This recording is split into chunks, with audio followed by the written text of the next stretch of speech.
Hello, my name is Marcus. I'm the compiler of a collection of therapy quotes entitled Psychoanalytic Self-Awareness Quotes. This is TQ 539 to 541. Therapy quote number 539. We tend to seek out relationships that remind us of ones that disappointed us in the past and try for a second chance at making it work. The hope is to get it right this time, to receive the love, respect, or visibility we didn't get before and change the ending to a happy one. But unmet emotional needs keep us chained in old habits, and the hoped-for perfect do-over becomes a perfect replay of disappointment. Okay, so she's talking about the repetition compulsion of a developmental trauma. So the baby needs respect, to be wanted, to be seen as a little human being, okay, not just an object that the mother uses for her needs. Remember, the mother is there to meet the needs of the child, not the other way around. Okay, so when mother meets the needs of the child, we can say that the child is respected as an autonomous, potentially autonomous human being, separate from her. She doesn't own him. It's not right. So, okay, so the baby needs that kind of value, that kind of respect, that kind of dignity, respect for that he's a little human being. He has inherent dignity in there, you know. The mother needs to see that. Okay, so the baby needs respect. She's saying the baby needs love. Okay, so that's comfort and nourishment and to feel safe. And visibility, to be seen, to be witnessed, you know. The baby wants to look into his mother's eyes and see that mother is looking at him with acceptance and love, and the baby needs to see that. So he needs that kind of visibility. So we call this the needs for mirroring, the needs for holding, right? In one author's jargon. So let's say the baby didn't get his basic needs met. So that's a developmental trauma. Okay, the mother was emotionally unavailable because the mother was wrapped up in her needs and all that. So now the baby grows up with that developmental. When there's a developmental trauma, there's the compulsion. The theory is there's a compulsion to repeat it, to master it. So the child grows up and is going to look for emotionally unavailable people to try to master the trauma. Okay, but that's a repetition compulsion gone awry, because no one in adulthood time can make up for that, or it's never enough, right? Remember, the prototype for the baby of love is the inexhaustible flow of goodness. Okay, the breast, right? The baby first sees the mother, the baby first sees the breast. So that's the psychic representation of the mother. So when the person grows up, he's expecting too much from someone else. No adult can, right? So he's going to be disappointed, right? So she says the person is going to be attracted to someone who's unavailable, just like the mother was unavailable, and hope to get it right this time. And they'll be conflict habituated. They'll be arguing all the time, hostile dependent or emotional cutoff. So the person doesn't know why he was so attracted. Why was the person so attracted to an emotionally unavailable person? Because that's the baby's excitement. The mother's going to meet the baby's needs. So the adult is feeling that excitement. He's been waiting for a long time for his needs to get met. So there's a lot of excitement there about that. So in other words, to put it simply, if the mother was a narcissist, the child's going to grow up and be attracted to a narcissist. You know, that kind of thing. You know, there's one song that sort of describes this. A part of the song says, TQ 40, My yearning's really quite explainable. I want you because you're unattainable. Just let me get my hands on you and I'll want somebody new. With me, it's psychological. That's probably one of psychology's most famous songs about psychology. It must be something psychological. I'll just maybe play a part of that song then. My yearning's really quite explainable. I want you 'cause you're unattainable. Just let me get my hands on you, and then I'll want somebody new. With me it's psychological.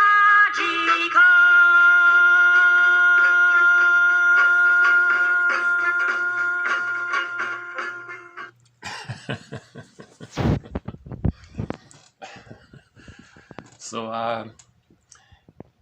it's from an album called Songs of Couch and Consultation.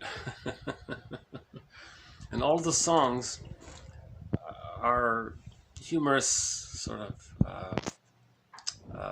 descriptions of the therapy process, or complaints about the therapy process, or descriptions of different neurotic patterns. It's whimsical. It's not to be taken too seriously. She even has a sequel. There's 2 albums she did. This reminds me of a quote from a self-help author. He says, 2 people can see the same thing and both be right. It's not logical, it's psychological.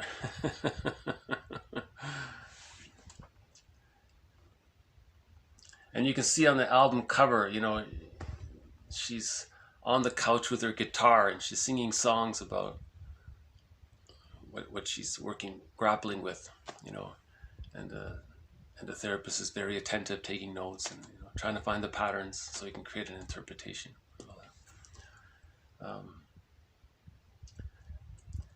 that. Okay, so again, both of these quotes talk about the repetition compulsion. The first one, Tina Gilbertson, she wrote a very good self-help book called Constructive Wallowing, W-allowing. She talks about allow your emotions. That's constructive. So she's calling it constructive wallowing. People say you're wallowing. Well, there's a constructive way of doing it. So she's trying to focus on the positive aspect of staying with your feelings. And so to offer the other side of the coin, sometimes we are wallowing in a negative sense, but sometimes we can do it in a positive way, get in touch with the genuine feeling underneath, not the feelings that come from the defense mechanism.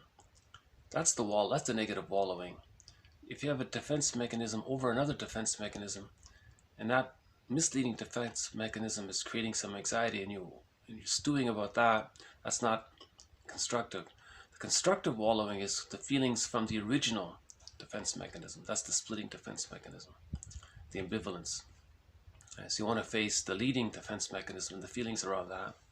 So that's constructive allowing, or constructive wallowing. It's a book by Tina Gilbertson. And in that book, she mentions this, that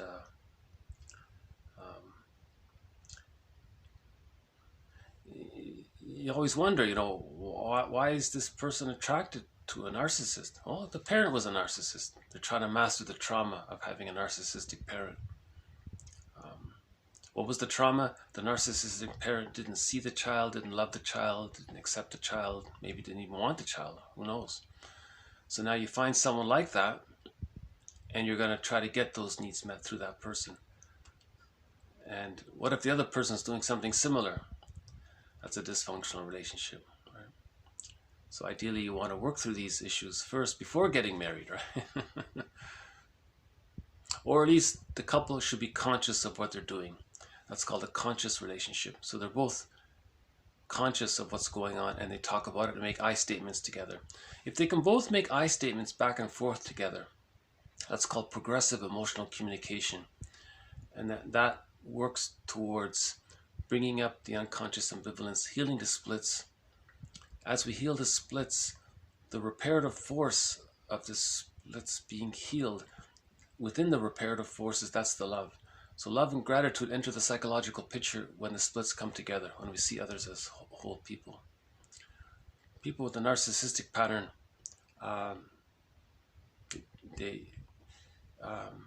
what they're doing is they've identified with the aggressor, they projected themselves as the wounded inner child onto others, and then do to others what was done to them to communicate what was done to them. So the mother objectified the child grows up, becomes an adult, and then objectifies others to say that the mother objectified them or exploited them. That's the negative. So that's a repetition compulsion, right? Narcissism and infantile megalomania and projection and this repetition compulsion, this is all meant to be existential hearsay by the age of 3. But when there's developmental trauma, it doesn't get resolved by 5 at the latest, let's say, the person's going to be repeating these things. And then it's like Sisyphus. And like Burglar says, it can lead to the unlived life because you're just caught playing that broken record all the time. All right. Okay, so just further thoughts on the repetition compulsion. What can cause the developmental trauma? TQ 540. An essential feature of early relational trauma, the infant's experience of being unable to evoke an empathic response from the caregiver and the feelings of shame that this gives rise to. So even the child tried his best to evoke the feelings in the parent and still didn't work. So ideally, the baby has a need, the mother's attuned, and the mother meets the need. That's the extended womb from birth to 6 months. Right? Those are the primary needs. Remember, from birth to 6 months, that's meant to be an extended womb, as safe, as warm, as secure as the actual physical womb was for the biological birth. For the psychological birth, we now have this extended womb from birth to 6 months called the stage of symbiosis or the stage of undifferentiation. Just like in the actual womb, the baby doesn't know where he ends and his mother begins. So they're fused there. This has to be safe and secure. Okay. Then at 6 months, the child can hatch out of the symbiotic egg. It's a slow hatching process from the age of 6 months to the age of 36 months.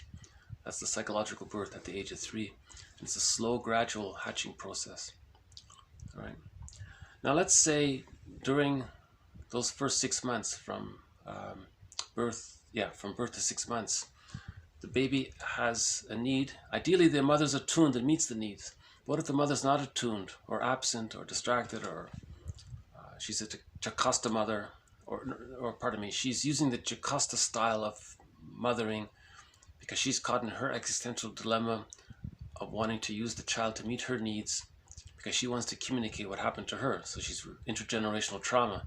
So let's say that's something like that's happening. Okay, so the baby is going to say, no, I have a need. So the baby will use projective identification. Because they're in this symbiotic fusion, the mother and the baby has a need. He's going to communicate his need with the imaginative thought that he's provoking the mother or this symbiotic orbit or the mother that's an extension of him to receive the message and then meet the need. So he's really desperate for the baby to have to be kind of to maneuver around and do little things to try to get his mother's attention so the mother can respond. Even after all of the baby's efforts to communicate the message to the mother, if she still rejects the baby, okay, she's saying that leads to feelings of shame, and that's a relational trauma. If these memories of misattunement outweigh the satisfying memories of attunement, there's a developmental trauma, right? And that's the narcissistic pattern, And as we often say, the narcissistic pattern is a defense against shame, as she's saying here. You know. Okay, so one self-help exercise, TQ 542. When triggered, to help soothe the amygdala, distinguish between those emotions that are old and scripted and those emotions that are situational. Roger Gould makes a point about this as well in his book Shrink Yourself. Notice, try to distinguish the feelings that are from childhood and the feelings that are situational. And notice how the former can exasperate the latter, or how they're linked, you see. But just to make that distinction. So if you're triggered, how much of those feelings come from the memory of childhood and how much of it is legitimate logically now in the present? Okay. So most of the time it's a childhood memory that's being reactivated. Abreaction, you know, it's you're reliving the childhood trauma. And so remember, the amygdala is fully developed at birth, right?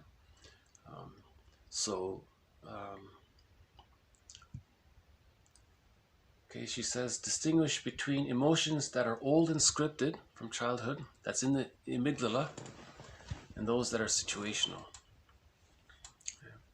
See, those that are situational, you're reasonable, it's the present time and so on. But if you're upset and you're scared,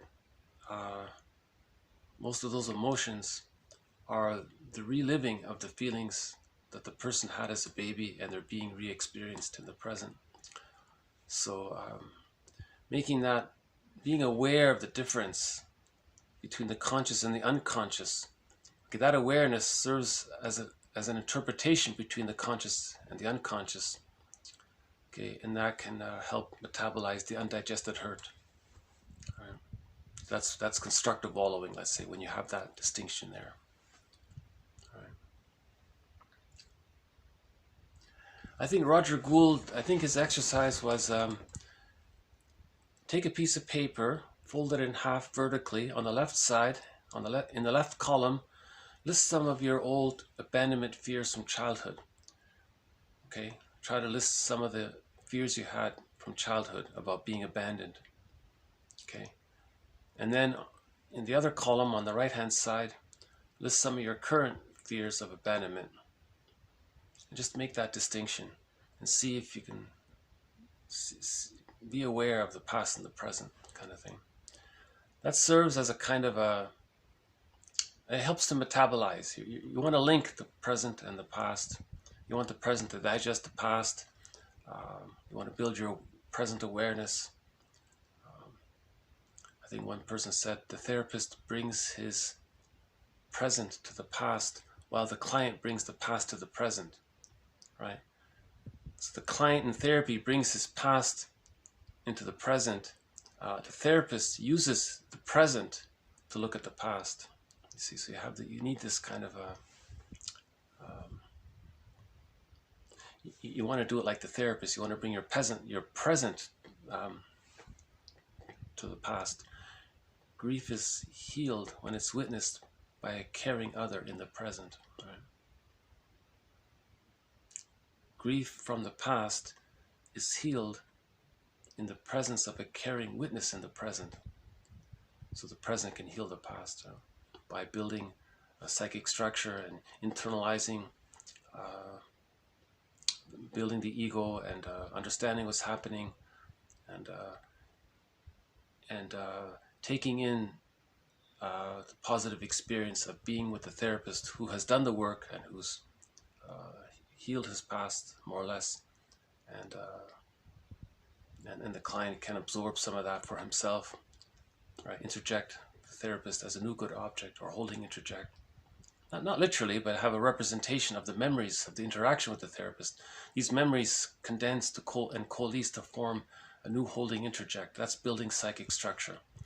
So the therapy process is about building psychic structure in order to heal the splits. The ultimate goal is to heal the splits.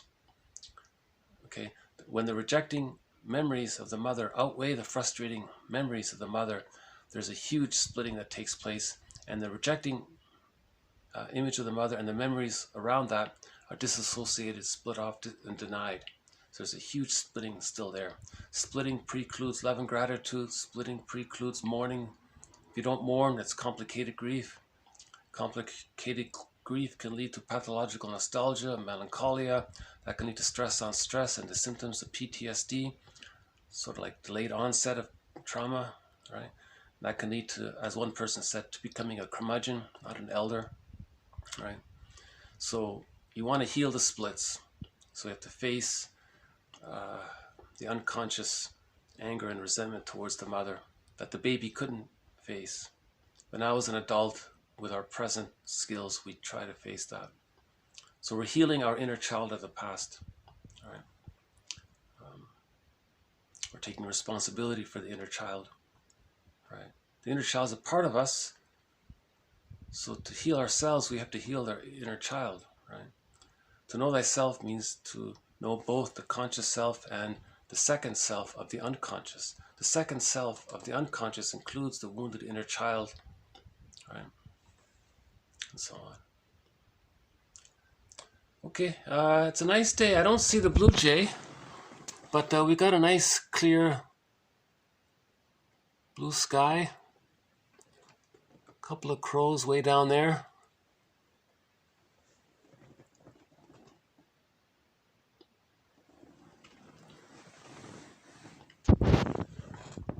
A little bit of snow, just a couple of inches, you know. Maybe we'll get some more tomorrow. We'll see. Who knows?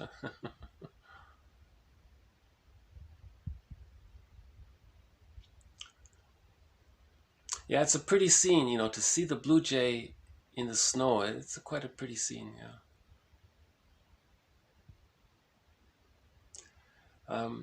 Okay, so remember, it might be something psychological. Whatever you feel is holding you back from living a satisfying, happy life in love and work, consider the possibility that it might be something psychological, right? A developmental trauma, an insecure attachment style. And when there's a developmental trauma, there's the repetition compulsion. But it goes awry after the age of 5, and you're just like Sisyphus repeating it. So that's what we mean by it's psychological. You're just repeating an old trauma and you're trying to master it. But it can't be done after the age of 5 because it just can't, because that like someone said, that time, Alice Miller said it best, that stage from birth to 6 months, that stage of symbiosis, that's a one-time deal. Only one time, there's only one opportunity for the baby to get his symbiotic needs met from birth to 6 months.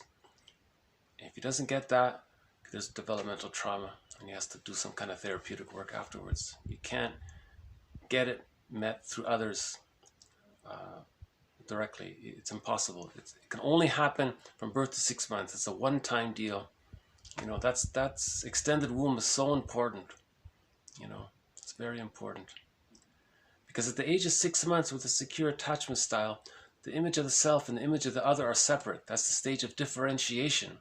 When you have that, the life force can now connect to the image of the self. Okay, that's the plumb line to the self. If there's a developmental trauma and the image of the self is blurred with the image of the other, the life force, the person is attached to the rejecting image of the mother. And they don't know who they are because they're caught in this constant battle with the mother. It's unconscious, right? That's a developmental trauma, to be stuck like that, always arguing with the mother in coded form and through substitutes and through projections and all that. But you know, Bergler talks about this, the grand design, you know, as mentioned in the last video. Okay, so this adds to our collection, and so we've had TQ 539 from Gilbertson, a very good self-help book called Constructive Wallowing. One of the better ones. I highly recommend it. Constructive Wallowing But remember, between the W and the A, there's a little hyphen, so it's constructive allowing. Right? She clarifies the distinction in the book. It's well worth the read. And we have Katie Lee's song. She has some humor. I think her story was she wanted to be a movie star at first. It didn't work out. So she went back to her hometown, saw a therapist, and wrote all these songs.